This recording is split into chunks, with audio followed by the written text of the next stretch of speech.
Salut les fans de voitures anciennes, bienvenue dans ce deep dive spécial pour Vintage Car Chronicles. Aujourd'hui, on va parler d'une voiture vraiment spéciale, la Dodge Charger Daytona. Ah, la Daytona. Vous la connaissez, avec son look aérodynamique incroyable, le nez pointu, l'aileron géant. Tout à fait. Produite à seulement un peu plus de 500 exemplaires. Ouais. C'est fascinant. Pourquoi une production si limitée? Comment elle a révolutionné la NASCAR? Et quel est son héritage aujourd'hui? Accrochez-vous, on plonge dans l'univers de cette légende. La Daytona, c'est bien plus qu'une simple voiture. C'est une icône. Elle représente l'audace et la soif de vitesse de l'Amérique des années 60. Imaginez, fin des années 60, la compétition en NASCAR est intense. Dodge a du mal à rivaliser avec Ford, leur voiture domine les circuits. Leur modèle, la Charger 500, manque d'aérodynamisme. C'est là que Dodge décide de tout miser sur une nouvelle voiture, une arme absolue pour la victoire. Et c'est là que la Daytona arrive, en 1969. On est loin des voitures classiques. Elle est conçue pour fendre l'air et avaler les kilomètres à une vitesse jamais vue. Son nom, elle le prend de Daytona Beach. C'est un haut lieu de la course automobile américaine, là où se déroule la fameuse Daytona 500. C'est une déclaration d'intention. Dodge vise la victoire et rien d'autre. Mais au-delà du nom, c'est toute la conception de la voiture qui est révolutionnaire. Absolument. Pour créer la Daytona, Dodge a fait appel à des ingénieurs en aérospatial. Ah ouais? Figurez-vous, ils ont passé des heures en sous-souris pour sculpter ces formes et obtenir un aérodynamisme optimal. Le résultat, un nez allongé en forme de cône, un aileron arrière gigantesque et une lunette arrière affleurante. La Daytona ne ressemble à aucune autre voiture de l'époque. C'est un ovni sur roue. C'est clair, on est loin des chargés classiques. Et ces innovations radicales ne sont pas juste là pour le look. La Daytona devient la première voiture de NASCAR à dépasser les 200 milles par heure. Exactement. Un exploit réalisé par Buddy Baker en 1970 sur le circuit de Talladega. C'est un véritable exploit. Ça propulse la Daytona au rang de légende. Absolument. Cette performance marque un tournant dans l'histoire de la NASCAR. Et ça donne naissance à une nouvelle génération de voitures, surnommées les Winged Warriors, les guerriers râlés. Les guerrières ailées. On pense à la Plymouth Superbird, la Ford Rhino Talladega ou encore la Mercury Cyclone Spoiler 2. Toutes ces voitures partagent cette recherche extrême de l'aérodynamisme avec des designs extravagants. C'est une révolution dans le monde de la course automobile. Parlons un peu de la carrière de la Daytona en NASCAR. Elle remporte sa première course, la Talladega 500, dès son arrivée. Ouais. Une entrée fracassante qui promettait un avenir glorieux. Mais les choses ne se passent pas toujours comme prévu. En effet. La Daytona accumule 6 victoires en 1969 et 1970. D'accord. Un palmarès honorable, mais moins que sa cousine, la Plymouth Superbird. Ah bon? Et puis coup de théâtre. En 1971, la NASCAR change les règles. Les cars sont jugées trop rapides et dangereuses. Elles sont bannies de la compétition. Une fin de carrière brutale pour ces voitures qui avaient pourtant repoussé les limites de la performance. Oui, c'est une décision controversée qui a fait beaucoup parler à l'époque. Mais il faut comprendre le contexte. Ces voitures atteignaient des vitesses tellement élevées que la NASCAR s'inquiétait pour la sécurité des pilotes. Et puis, leur domination était telle qu'elle menaçait l'équilibre de la compétition. Oui, c'est vrai. On imagine que voir toujours les mêmes voitures gagner, ça pouvait lasser les spectateurs. Mais ce bannissement a paradoxalement contribué à la légende de la Daytona. Interdite en compétition, elle est devenue un objet de désir encore plus convoité. Un symbole d'une époque révolue où la performance primait sur tout. Absolument. Et puis, n'oublions pas que seulement 503 Daytona ont été produites en 1969. C'est une voiture extrêmement rare, ce qui la rend d'autant plus désirable aux yeux des collectionneurs. D'ailleurs, en parlant de collectionneurs, parlons un peu des motorisations disponibles à l'époque. Il y avait deux options. Les 440 Magnum et les mythiques 426 MI. Ah, le MI! Ah oui? Un moteur légendaire qui a forgé la réputation de puissance de la Daytona. Plus rare et plus performant que le 440 Magnum, il est aujourd'hui très recherché par les collectionneurs. Et ça se voit dans les prix. On parle de sommes astronomiques pour une Daytona en parfait état. Surtout si elle a le moteur MI. Oui, les enchères s'envolent. Posséder une Daytona, c'est posséder un morceau d'histoire de l'automobile. C'est une voiture qui incarne une époque, une passion, un rêve. C'est comme posséder une œuvre d'art. Et une œuvre d'art qui a marqué la culture populaire. On la retrouve dans des films, des séries, des jeux vidéo. La Daytona est partout. Absolument. Elle symbolise la puissance, la vitesse, la liberté. Un véritable mythe américain. Mais au-delà de son image iconique, la Daytona est aussi une voiture fascinante d'un point de vue technique. Par exemple, saviez-vous que les voitures sortaient de l'usine en tant que Charger 500? et qu'elles étaient ensuite modifiées par une entreprise externe pour devenir des Daytona. Ah non, c'est incroyable.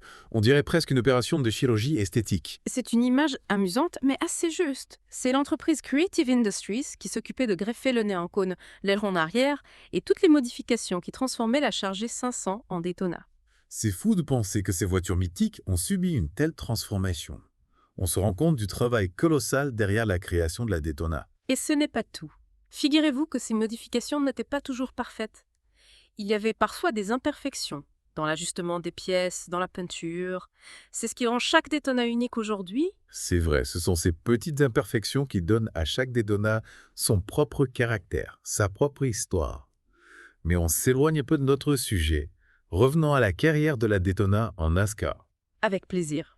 On a parlé de sa victoire fracassante à Talladega, mais son parcours en NASCAR est plus complexe qu'il n'y paraît. Ah bon, racontez-moi ça. J'ai toujours pensé que la Daytona avait dominé la compétition dès son apparition. Ce n'est pas si simple. La Daytona était performante, oui, mais elle n'a pas eu la carrière aussi flamboyante qu'on pourrait le croire. On en reparlera plus en détail dans la suite de notre deep dive. J'ai hâte d'en savoir plus. Mais avant de continuer, on va faire une petite pause pour laisser nos auditeurs digérer toutes ces informations. On se retrouve dans quelques minutes pour la suite de notre plongée dans l'univers de la Dodge Charger Daytona. Alors on reprend notre deep dive sur la Daytona. On s'était arrêté sur son parcours en NASCAR, un peu plus complexe qu'on pourrait le croire. Oui, tout à fait. J'ai vraiment hâte d'en savoir plus. On a parlé de ses débuts avec sa victoire à Talladega. Mais vous avez dit que la suite n'était pas aussi glorieuse. C'est exact. La Daytona a eu des hauts et des bas en NASCAR. Elle a cumulé 6 victoires au total. C'est honorable, mais pas une domination écrasante. En fait, elle a même été surpassée par sa cousine, la Plymouth Superbird. Elle a remporté plus de courses avec un design similaire. Ah bon, c'est étonnant. Je pensais que la Daytona était la reine des Eurocars. Qu'est-ce qui explique cette différence de performance? Plusieurs facteurs. D'un côté, la Superbird a bénéficié d'un développement plus poussé, notamment au niveau du moteur. Elle était aussi plus légère que la Daytona, ce qui lui donnait un avantage en maniabilité. Et puis, il y a aussi le pilote. Richard Petty, la légende de la NASCAR, a choisi de piloter la Superbird. Ça a évidemment contribué à son succès. Ah oui, Richard Petty au volant d'une Superbird. C'est une image mythique. Mais du coup, la Daytona n'a pas eu de pilote de renom. Si, bien sûr. Elle a été pilotée par des grands noms comme Paddy Baker, Bobby Isaac ou James Highton. Mais elle n'a jamais eu ce duo magique pilote-voiture qui a fait le succès de la Superbird avec Richard Petty. Je comprends mieux. La Daytona était une voiture exceptionnelle, mais elle n'a pas eu toutes les cartes en main pour dominer.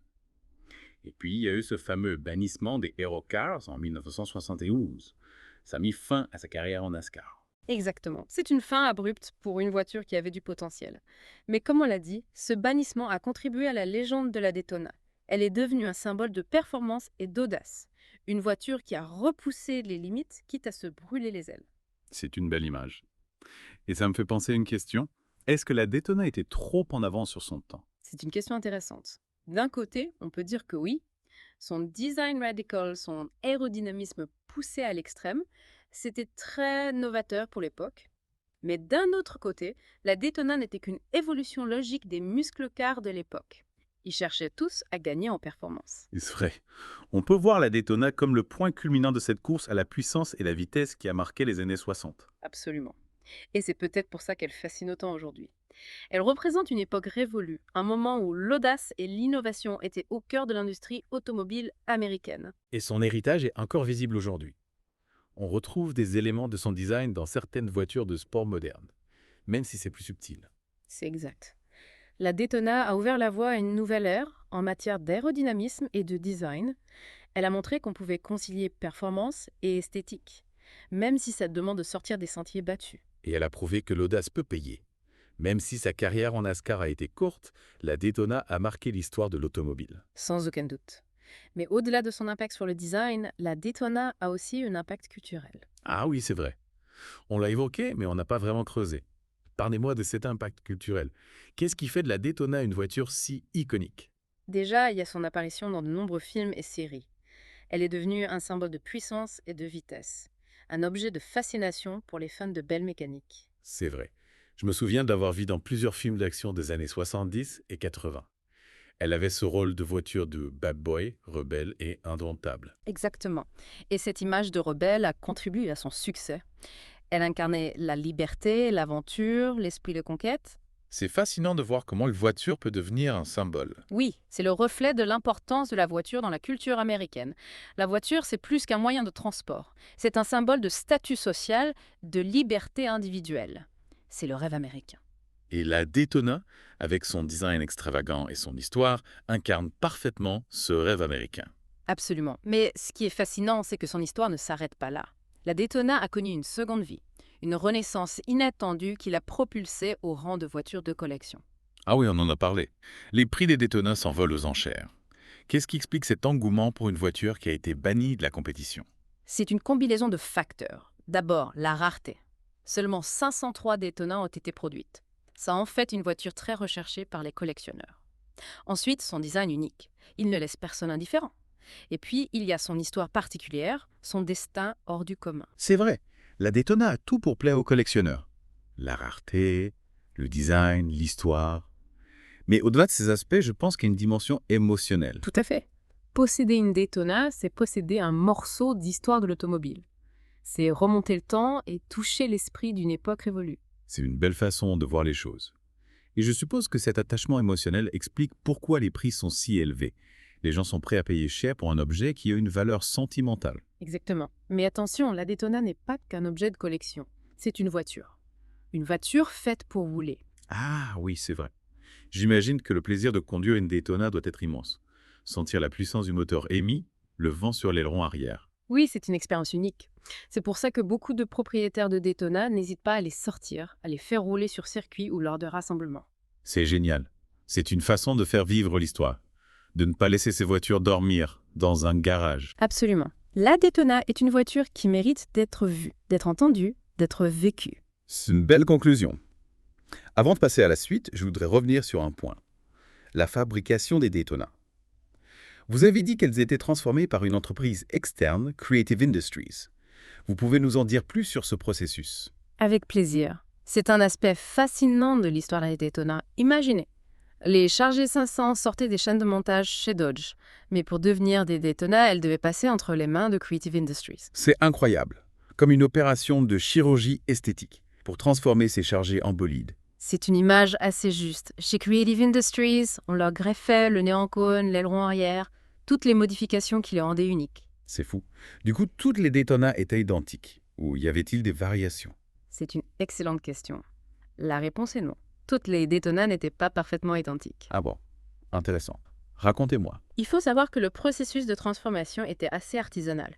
Les pièces étaient ajustées à la main, la peinture n'était pas toujours parfaite. Chaque Daytona a ses petites imperfections, ses particularités. Fascinant. Comme si chaque Daytona avait sa propre personnalité. Exactement. C'est ce qui les rend spéciales aux yeux des collectionneurs. Ces imperfections, ces traces du passé, ajoutent au charme et à l'authenticité. Je comprends mieux pourquoi les Daytona sont si recherchés. Un vrai trésor. Absolument. Mais on s'éloigne du sujet. Revenons à l'histoire de la Daytona. Oui, vous avez raison. On a encore beaucoup à découvrir sur cette voiture. Mais je crois qu'il est temps de faire une pause. On se retrouve dans quelques minutes pour la suite. On se retrouve pour la dernière partie de notre deep dive sur la Dodge Charger Daytona. C'est incroyable comme le temps passe vite quand on parle de voitures de légende. C'est vrai. On a parlé de beaucoup de choses. La naissance de la Daytona, sa carrière en NASCAR, son design, son impact culturel. Et on a même parlé de ces petites imperfections qui font que chaque Daytona est unique. Mais avant de conclure, j'aimerais revenir sur un point important. Le bannissement des Aerocars par la NASCAR en 1971. Vous avez parlé de la sécurité et de l'équilibre de la compétition. Mais j'avoue que j'ai du mal à comprendre cette décision. C'est compréhensible. Imaginez, fin des années 60, début des années 70, la NASCAR est en pleine expansion. Elle attire de plus en plus de spectateurs, de sponsors, mais les courses deviennent prévisibles. Les Aerocars avec leur aérodynamisme dominant la compétition. Oui, on l'a vu avec la Daytona et la Supervert. Elles étaient tellement performantes que les autres voitures n'avaient aucune chance. Exactement. La NASCAR se retrouve face à un dilemme. D'un côté, elle va encourager l'innovation, le développement technologique. De l'autre, elle doit préserver le spectacle, l'intérêt des courses. C'est un peu le serpent qui se mord la queue. L'innovation a créé un déséquilibre. C'est ça. Et la NASCAR, pour relancer le suspense et donner sa chance à tous les constructeurs, décide de prendre une mesure radicale. Limiter la cylindrée des moteurs et interdire les appendices aérodynamiques. En gros, elle freine la course à l'armement aérodynamique. Oui, c'est une décision difficile. Elle suscite beaucoup de critiques à l'époque. Certains y voient un frein à l'innovation. Mais la NASCAR assume, elle veut des courses plus serrées, plus spectaculaires, plus ouvertes à tous les concurrents. Et le résultat est là. Les courses deviennent plus imprévisibles. Le suspense renaît. De nouveaux constructeurs arrivent. Exactement. Et ironiquement, ce bannissement des Hero Cars contribue à leur légende. Interdites en compétition, elles deviennent des objets de désir, des symboles d'une époque où la performance était reine. C'est vrai. On l'a dit, la Daytona devient un mythe, une icône de l'automobile américaine. Et cette Europe mythique, elle la doit en partie à son destin. Tout à fait. Il y a quelque chose de romantique dans cette histoire. Une voiture trop performante, trop audacieuse, trop en avance sur son temps, qui bannit. C'est un peu comme Iker qui se brûle les ailes en voulant s'approcher du soleil. C'est une belle image. La Daytona, c'est ça. Une étoile filante qui a brillé avant de disparaître. Mais son éclat continue d'inspirer les fans d'automobile. Et je pense que c'est la plus belle récompense. Absolument. La Daytona a marqué l'histoire de l'automobile. Elle a inspiré des générations.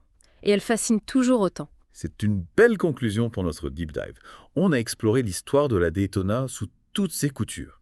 Ses secrets de fabrication, son impact sur la NASCAR, sur la culture populaire. Et j'espère qu'on a réussi à transmettre notre passion. Moi, en tout cas, j'ai appris plein de choses. Et j'ai encore plus envie de voir une Daytona en vrai. Si vous en avez l'occasion, n'hésitez pas.